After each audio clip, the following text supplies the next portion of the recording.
Anda menyaksikan Kompas Bisnis bersama saya Bremana Tenaya, Saudara. Presiden Prabowo Subianto resmi meluncurkan Koperasi Desa Merah Putih pada 21 Juli 2025.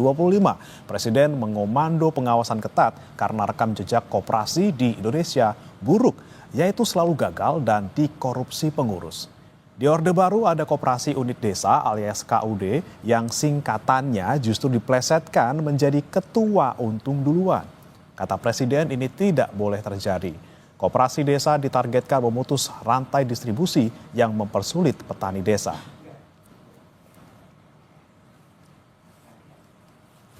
Sampai saat ini pemerintah sudah meresmikan 80.081 kelembagaan koperasi desa Merah Putih. 108 koperasi pun sudah mulai beroperasi. Agar bisa beroperasi penuh, Kopdes Merah Putih membutuhkan modal sekitar 400 triliun rupiah.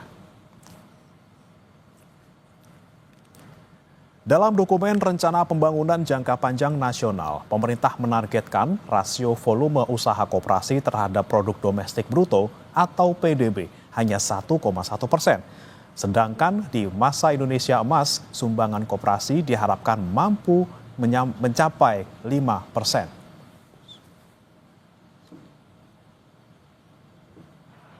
Jadi ketua-ketua koperasi Merah Putih, kalau dipanggil itu untuk dapat laporan yang baik. Tapi saya yakin sekarang tidak ada. Koperasi Merah Putih milik rakyat. Zaman sekarang banyak gadget teknologi akan diawasi ketat. Ya, Menteri Koperasi, Wakil Menteri Koperasi semua ada sistemnya. Semua aliran uang masuk keluar semua harus pakai teknologi, ya. Jadi kata-kata ketua untung duluan sudah nggak berlaku lagi. Di peluncuran Koperasi Desa Merah Putih, Presiden Prabowo Subianto juga memperkenalkan istilah serakahnomics. Presiden menggambarkan pola ekonomi yang terlalu mengutamakan keuntungan tanpa mempertimbangkan kepentingan sosial.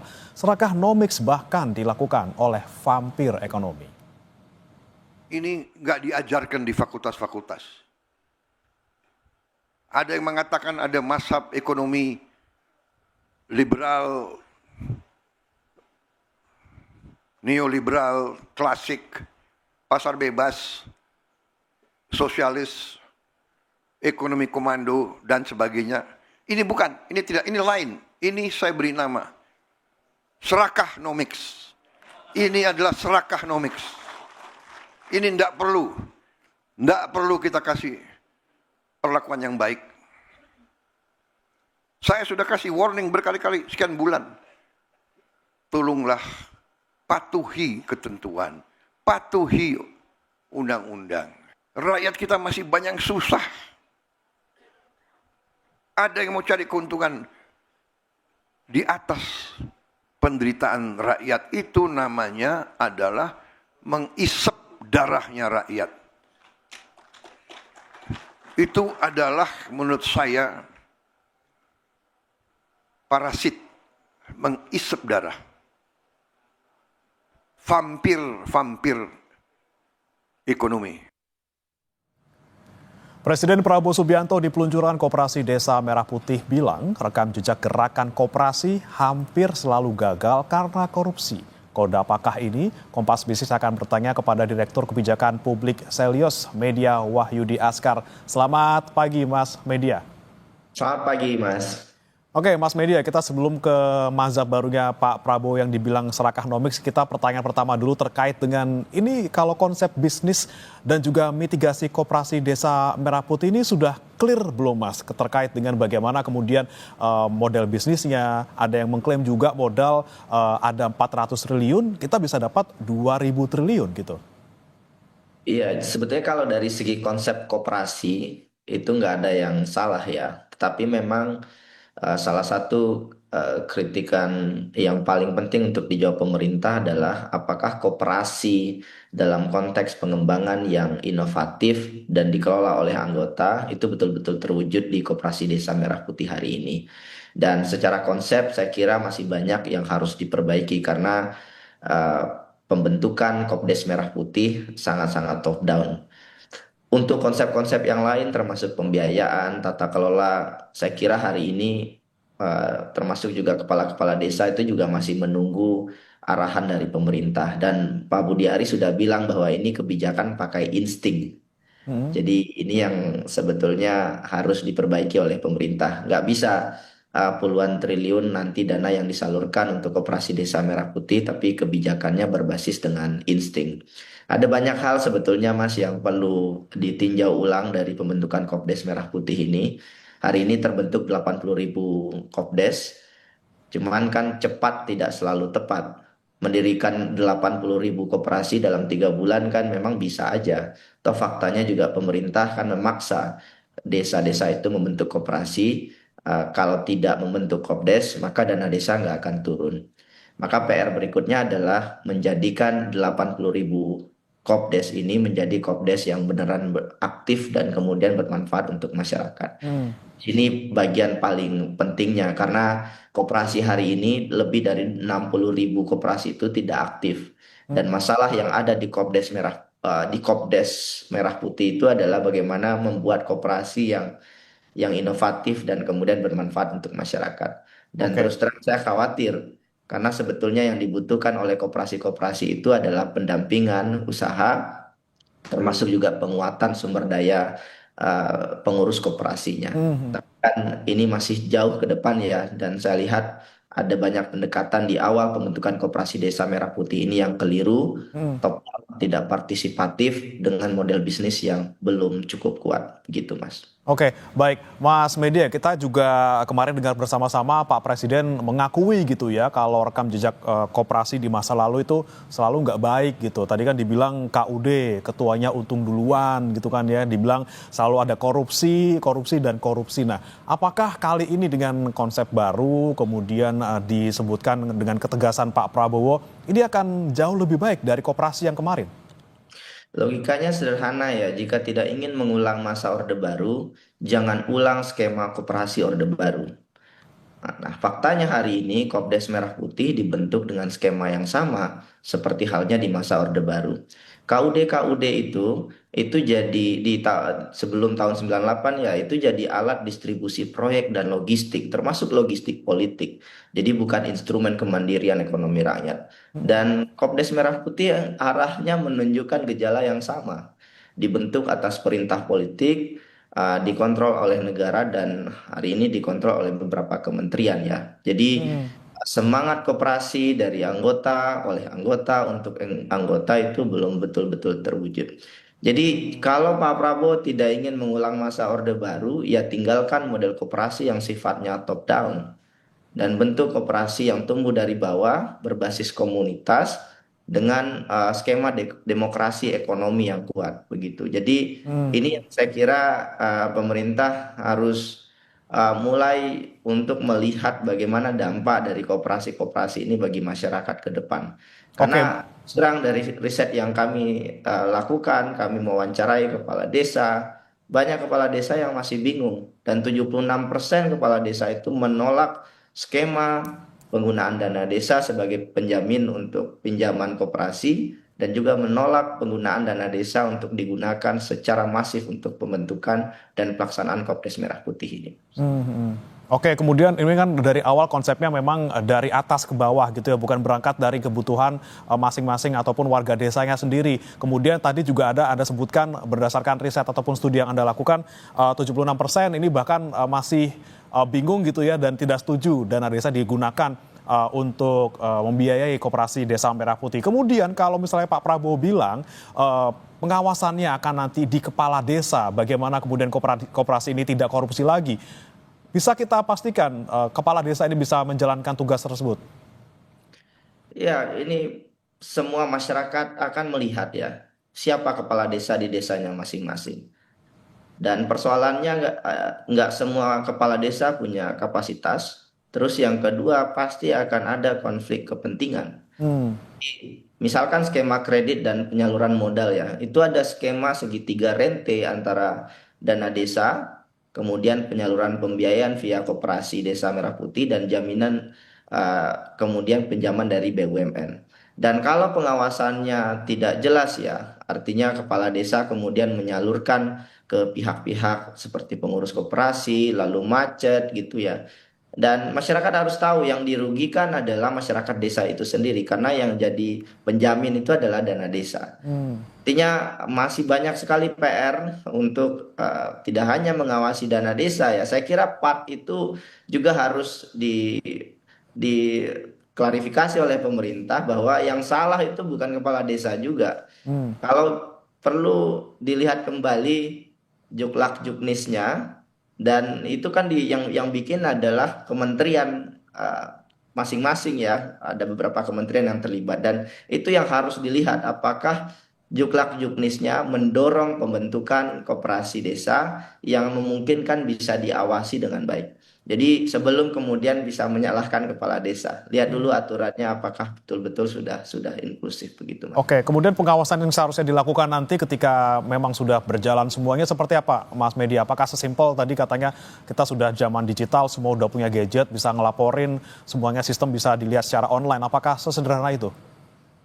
Sekarang bagian yang paling rumit adalah Bank Himbara. Bank Himbara kalau seandainya tidak hati-hati, sahamnya juga sudah turun kemarin pada saat peluncuran, itu kredit gagalnya, kredit macetnya bisa sangat banyak sekali. Jadi part pertama ada di Bank Himbara untuk betul-betul harus hati-hati menyalurkan.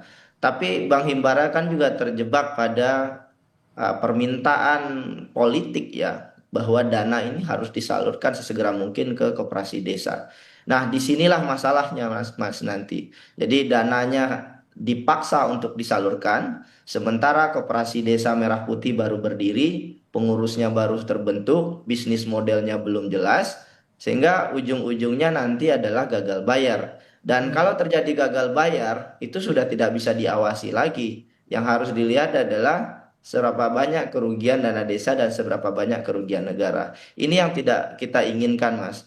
Dan oke, sistem mitigasi secara digital mungkin bisa dilakukan. Hmm. Tapi kan nggak sesederhana itu. Ada 80.000 desa dan itu harus dibangun dengan cepat sistem pengawasannya. Dan nggak bisa sifatnya top down. Selama ini pengawasan yang sifatnya top down itu gagal. Jadi pengawasan ya harus di level lokal. Itu kenapa Koperasi Desa Merah Putih ini banyak dikritik karena sangat top down. Artinya skema pengawasan berdasarkan pengawasan anggota itu sangat minim. Oke. Bahkan Mas, sebetulnya dari data-data yang kita kumpulkan di lapangan, masyarakat itu taunya bahwa Koperasi Desa Merah Putih ini adalah programnya Pak Prabowo. Hmm. Implikasi negatifnya adalah karena programnya Pak Prabowo, kalau nanti koperasi simpan pinjam, kemungkinan besar masyarakat nggak akan mau bayar untuk bayar kembali ya pinjamannya. Ini Oke, bukan karena permintaan saya, dibilang ini tapi sudah punya permintaan pemerintah, kalau kita gagal bayar ya udah nanti pemerintah juga yang akan nambelin gitu ya, Mas Media ya. betul sekali. Kemudian, Ini pernyataan kepala desa ya, bukan pernyataan saya. oke, baik. Kepala desa itu takut untuk bicara. Iya, itu pernyataan dari kepala desa dari riset ataupun studi yang Anda lakukan. Kemudian ada yang bilang ini kontribusi koperasi terhadap PDB hanya diproyeksinya 1,1%. Kemudian apakah memang koperasi ini bisa berdampak signifikan pada ekonomi kita? Jangan dijawab dulu, Mas Media. Kita akan kembali dalam Kompas Bisnis usai jeda berikut.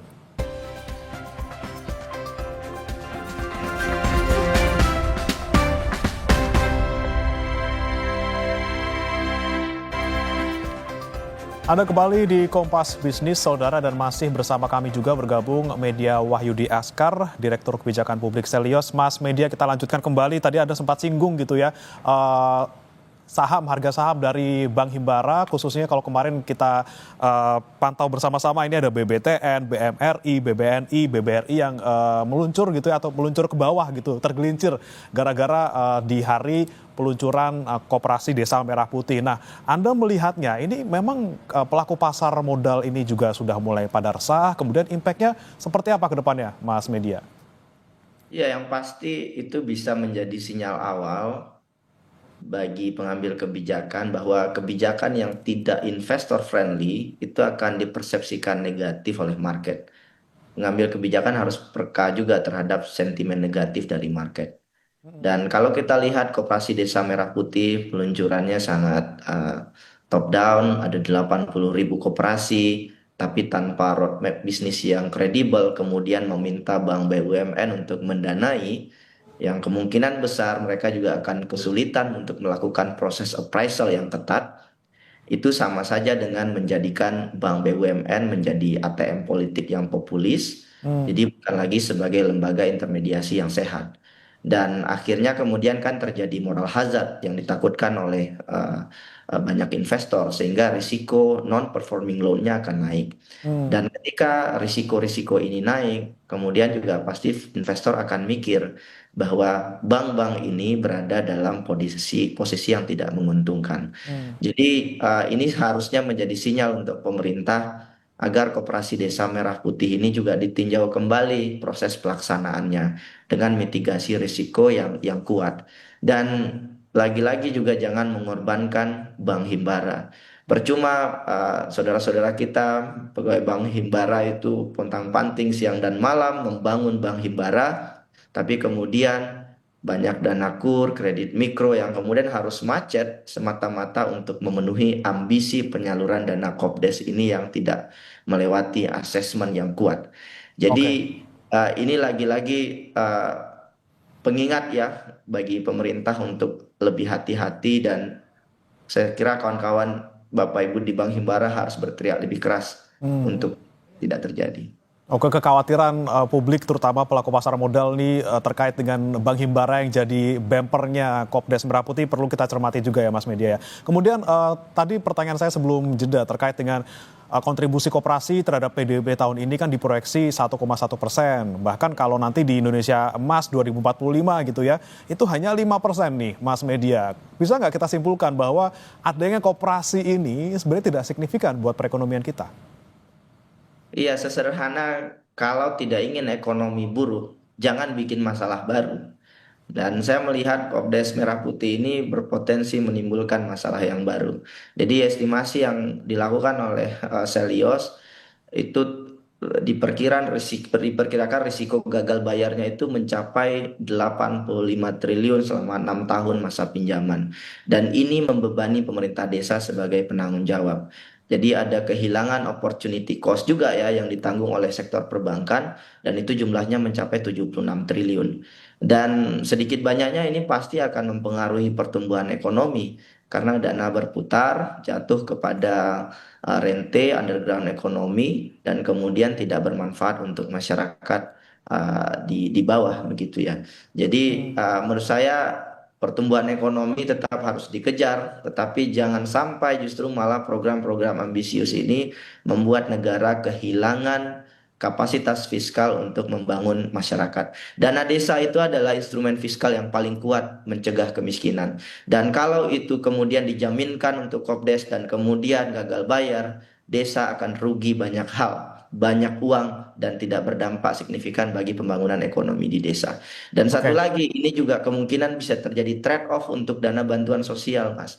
Karena bantuan sosial kita secara persentase terhadap GDP sudah berkurang. Hmm. Kopdes Merah Putih memakan dana yang juga sangat tidak sedikit. Oke. Begitu, Oke, Mas. baik, baik, Mas Media.